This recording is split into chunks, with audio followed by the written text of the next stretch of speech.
यो जङ्गलमा पाइने सुनखरी, यसको चाहिँ दबाई औषधि होइन, अचुक औषधि हुन्छ हेर्नुहोस्।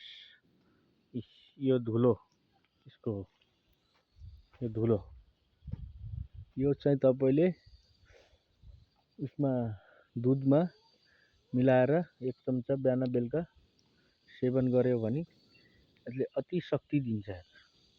यो धुलोले, यो जहाँ तहाँ पाइने, पहाडतिर पाइन्छ, लेका गाउँतिर धेरै छ। यहाँ हेर्नुहोस्, यो पहाडमा यहाँनिर पनि देखिन्छ।